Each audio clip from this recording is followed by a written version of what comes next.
just want to reiterate for you parents, it is great to have the kids in here with us. I am not worried about any noise here. It's a blessing to have them in here. There was a point in Jesus' ministry when he was teaching and the disciples played the bodyguards. And they're like, hey parents, you kids, you scoot out of here. You're too disruptive. And Jesus rebuked his disciples, saying, be careful,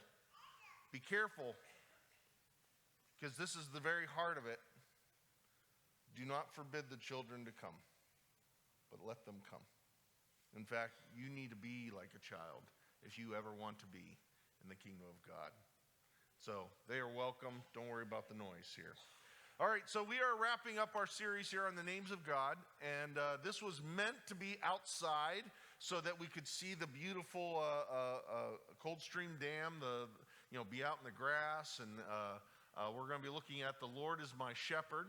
If you haven't been part of this series, my apologies to you. So we're going to be doing some referencing of kind of throughout this. It kind of turns into a little bit of a summary type of sermon, but don't worry, there'll be plenty enough for you to hang in there. If you haven't been part of this series, get ready. It's a test Sunday. It's a test Sunday. We're going to see how well you know this. And so I need to give one other caveat to this, is that I've been explaining this of going, the Names of God series has been not about us having somebody really smart sit down and go, you know what, I think this is what God's like. These names have arisen out of stories of how God has revealed himself in people's lives. And so we've tried to look at those situations and those scenarios where God shows up and says, hey, this is who I am and who I want to be in your life. So these aren't our thoughts. These were gifts of names that God had given us. That is not true about this one. Jehovah Raah. It means the Lord is my shepherd. It is not given in a story, is not given as a context per se of God revealing himself. This is something that particularly David figured out. King David, from way back in the Old Testament, right in the center of it, he was a very spiritual man. He loved God. He was a man after God's own heart. And from early days, his spirituality grew. He didn't wait till he got older to figure out God. God showed up in his life when he was just a young boy.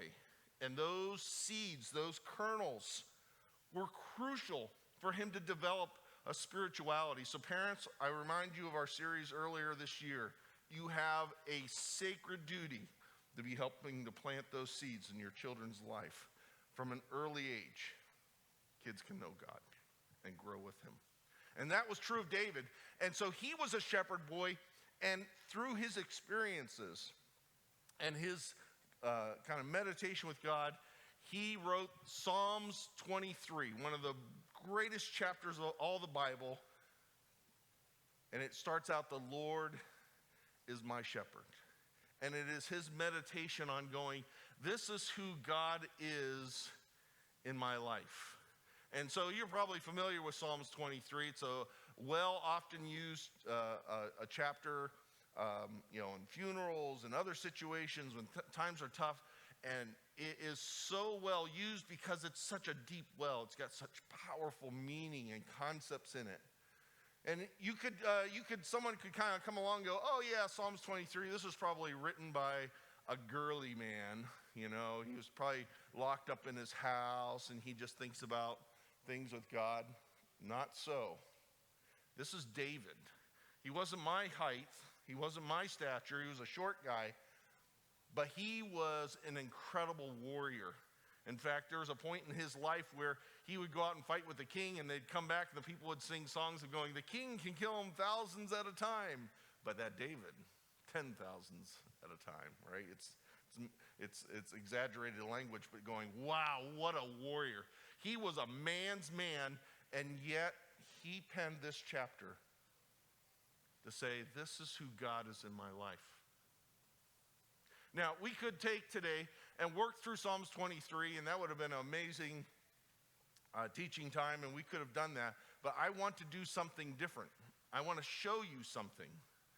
That Psalms 23, one of the reasons why it has such this powerful notion is because Psalms 23 isn't just about Lord is my shepherd. It is like this folder that gathers up all that we have been talking about and pours it all into this one idea of going, the Lord is my shepherd. I know we don't quite get the shepherding thing. None of us are shepherds, right? But this was a big deal for them. It was a concept that they could kind of go, yeah, this is who he is. Someone that takes care of animals that, aren't always easy. They can be difficult. They're not always obedient. They get themselves into trouble all the time. You've got to constantly watch out for them. They have tons of predators that are going against them. So, it is a full-time job to be a shepherd. In fact, it's considered kind of a blue-collar job. It's not really well esteemed. There's one line in the Bible there that goes, when the Israelites are going into Egypt, and they're like, tell the Egyptians that you're shepherds, because they despise shepherds, and they'll leave you alone then. They can't stand it.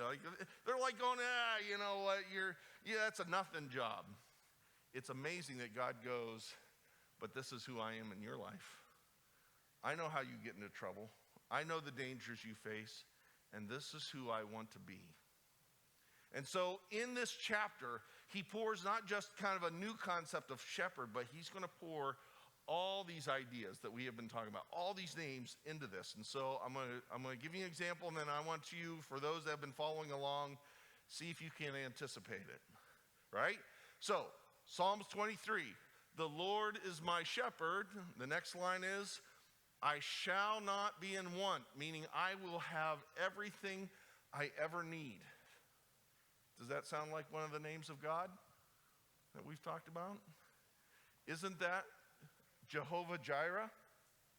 Isn't this the idea of going, you know what? When I live in relationship with God, when I live in obedience with him, I'm not grasping and struggling and trying to always make sure that I provide, and I'm always worried about tomorrow. There's this place, in that spiritual place of going, man, I know God's got me, and he can provide everything I need. It's not that there can't be short days. There can be. There can be lots of questions of going, I don't know how this is going to work out. But it comes from this deep place of going, I know that God has me in every circumstance. And whatever I need, he's already out in front. And he's got this covered. It is the essential relationship between a shepherd and the sheep, because they're always nervous. They're a very anxious animal. They got to kind of be watching out. They're always hungry, kind of like my boys. They're always hungry. They're wondering when the next meal is. A good shepherd brings that anxiety down in the sheep, because the sheep know, you know what? As long as I stick with him, I'm going to be taken care of. Jehovah Jireh. How about the next one? Next line is, he makes me lie down in green pastures. He leads me beside the still waters. He's talking metaphorically about him being the sheep, right? The Lord is the shepherd. He makes me as his sheep lie down in green pastures. He leads me beside the still waters. Kids, I need your help here in this moment, all right?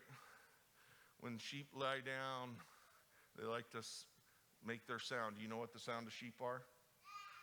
Right, ready? All right, we got to do this. Ready? 1, 2, 3. Bah. Oh, come on, Eric. You got probably the best bah of all. Ready? Well, I'll give you a second shot. Ready? 1, 2, 3. Bah, right? We're laying down on the grass. We're beside the still waters. What is he describing? What name of God have we talked about? Isn't this Jehovah Shalom? The Lord is my peace. Continuing to bring down that anxiety. See, sheep like to stay on their feet because they got to run or they got to bolt at any moment's notice. A sheep that lies down is one that is content, that knows that it's cared for, that it knows that it is protected.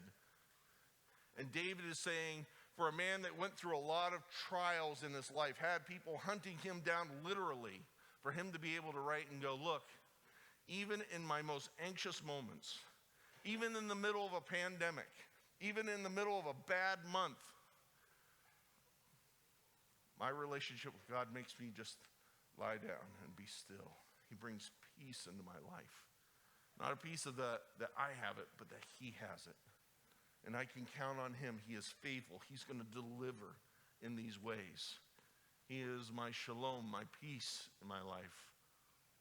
The next line, he restores my soul.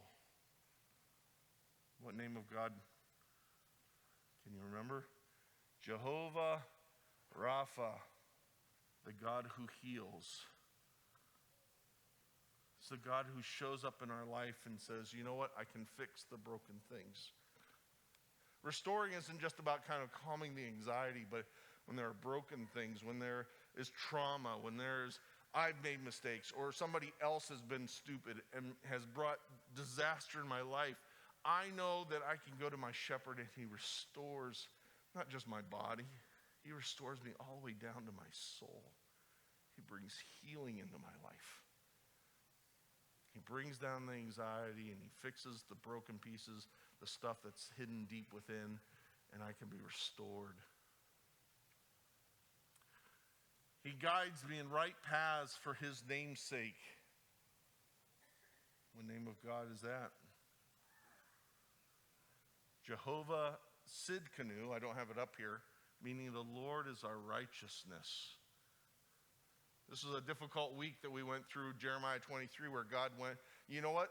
The leaders have failed me. They have failed the people. They have failed to lead in righteous ways. They've taught my people wrong, to do their own thing rather than to obey me and to listen to my word. They've made stuff up. But I'm going to send one who is truly righteous and does what is right. David's recognizing, look, as I walk with God in my life, he leads me down right paths. He takes me to places where I do what is good and do what is right. I can trust him. We all have questions of going, what's the next step? And it seems like kind of the younger you go there, you're in that crucial time of, post high school to those early 20s. Man, that's a big question of going, what's the right path to take? How do I react in this situation? What do I need to do? And David is going, he guides me down, not just right paths for me so that it works out well for me, but paths that are righteous. I don't follow the world's example. I follow God's example. And there will be days and there will be times where those two diverge drastically. And the rest of the group is going, hey, this is the way that we're going to chase whatever we want. And you're going to need to be like David and say, no, I know my shepherd. And I know that he would never lead me wrong, and I'm going to go a different way. Maybe that's saying no to myself, something I really want. Maybe saying no to something that lets me, have a jolly old time, but I'm going, no, I'm going to stick to what God says. He is my righteousness. He leads me in those pathways. Even when I walk through the darkest valleys, I will fear no evil, for you are with me. What name? By the way, you're failing this test. Just to let you know. But the good thing is the Lord is your shepherd, so. This is Jehovah Shammah, right? The Lord is there. When the world is upside down, that was Ezekiel, right? The world is upside down. God, have you abandoned us? Have you forgotten us? Have you given up on us? The message came through Ezekiel. He goes, I'm not done with you yet. And when I act, you will know that it is me, and you will declare that place to be the Lord is there. That's what David's talking about. He goes, he just talked about being led into right paths. We mistake that for going, that means everything's going to go good. No, the very next line he goes, no, life is hard. Life is tough. It brings challenges. I may walk through the darkest valley, but I know my shepherd, and I have nothing to fear. I will fear no evil because you are with me. You are the God who is there. You don't lose track of me. I might lose track of myself. I might be wandering around in the darkness some. But I have a shepherd who knows exactly where I am. He goes on and says, your rod and your staff, they comfort me. We don't have a name for that, but so here's an example of a staff, guys. All right? So you clobber the sheep. No, that's not what you do, right? You know, you get the sheep and they kind of get into trouble. Eric, can you stand up for me? No? You want to help me? No? Okay. So if you got stuck, he kind of reached down and he could hook you and pull you back out. Or if you're going along the long route, he might use the rod and kind of go, no, this is the way to go. Stay out of that way. Stay out of danger. These are expressions of God being there in our life. It's not just a comforting thing. It certainly is that. But when we talk about God being present in our life, when you pursue that type of relationship, he brings rescue. He goes, okay, don't get stuck there in that bitterness. Come out of that. When we start going on the roadside, on the wayside, he might go, no, stay in the way. Don't give up being part of church. We need one another. Stay with the group. It's dangerous to be out there on your own. Stay with it, right? And so he uses those to talk about and show us that he is there with us. You prepare a table in the presence of my enemies, before me, in the presence of my enemies.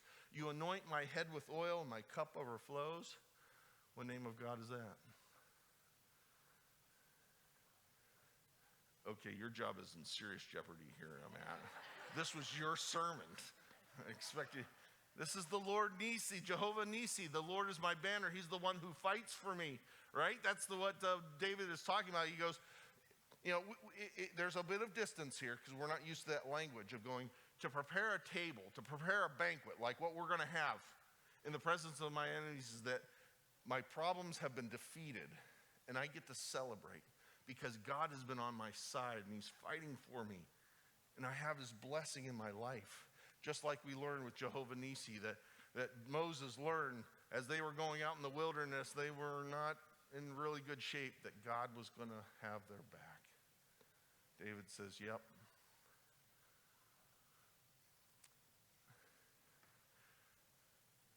Back in the first book of the Bible, we see this reference to shepherd. David didn't come up with this. This actually happens way back at the beginning. We talked about this at one point, but not about the shepherd part. This is Jacob.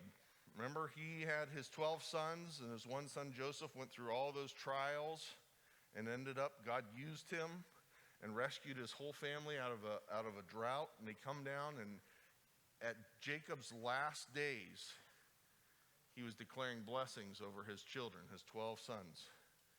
He was talking about what God had done. And with Joseph, he said, Joseph's bow remained steady. He's talking metaphorically. He never wavered, even when he was falsely accused, when he was put in prison multiple times, when he had been forgotten about, when he was sold by his brothers. His bow remained steady. His strong arm stayed limber. Not because he's a great guy, but because the hand of the mighty one of Jacob, because of the shepherd, the rock of Israel. Even before David, Jacob understood of going, when we go through those trials and those difficulties, I don't need to fear evil. I know that God is with me, and if I rely on him, he will bring me through. I need to stay steady with him.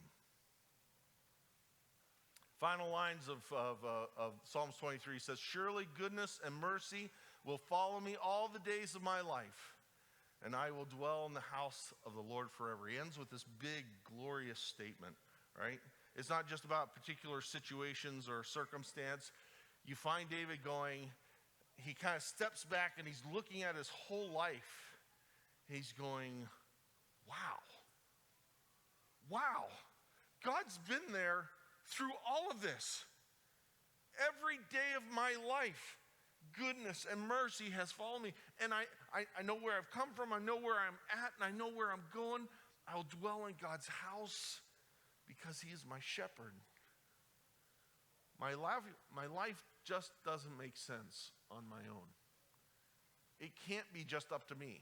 You'll notice that in this Psalms, there's not a single thing for you or I to do, is there? It doesn't say, but Noel did this.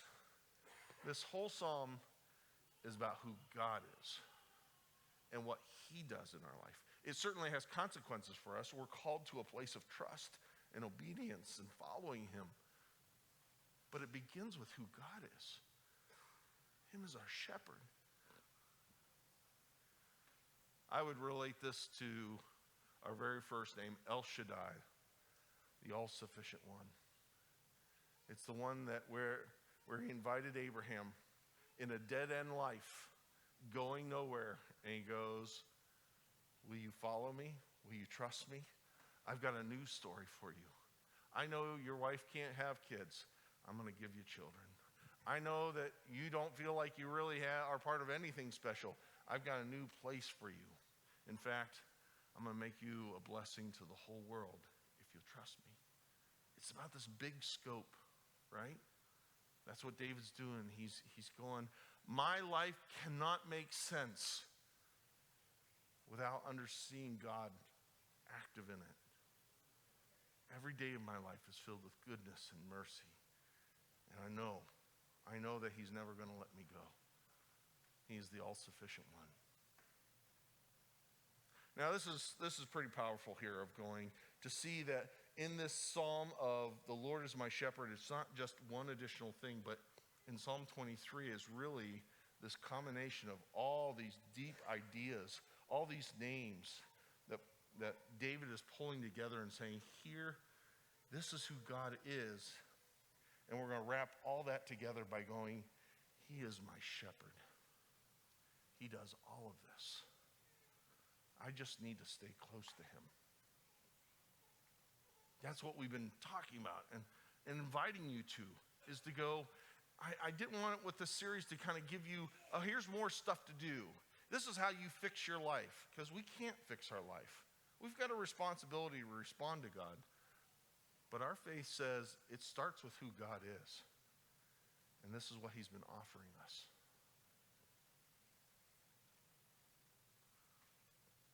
Now we could stop here. And I bet you wish I would.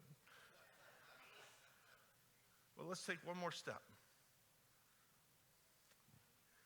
This powerful idea of the Lord as our shepherd, it is not surprising that when Jesus comes along, what's the title he grabs hold of?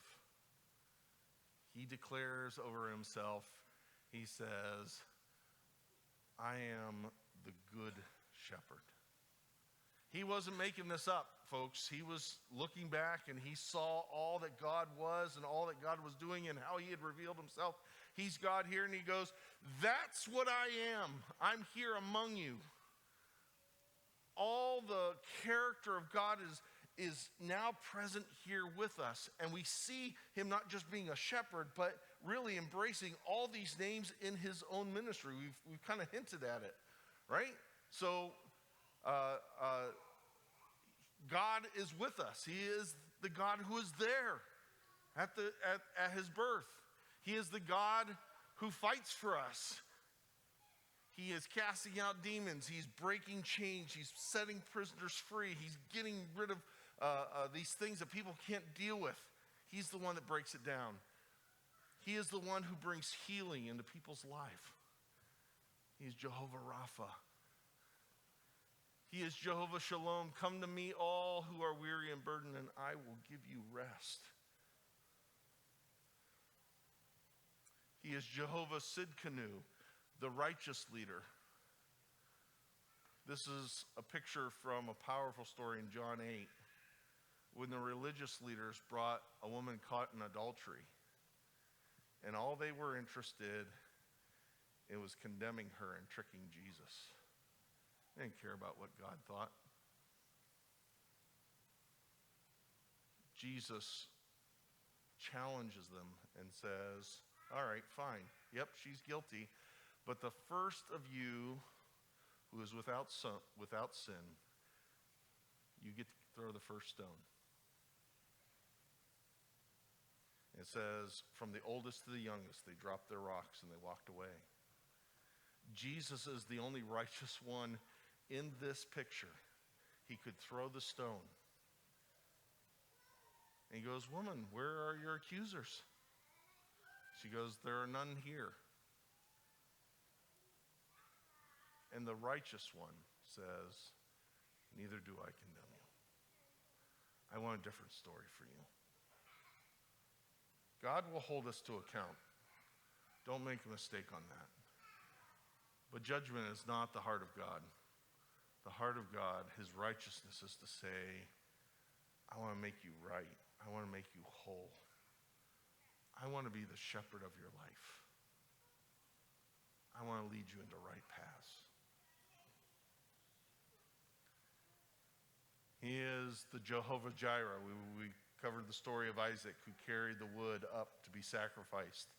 God calls that off, but then he sends his own son, Jesus, up that same hill, bearing not just the wood, but what we have done wrong.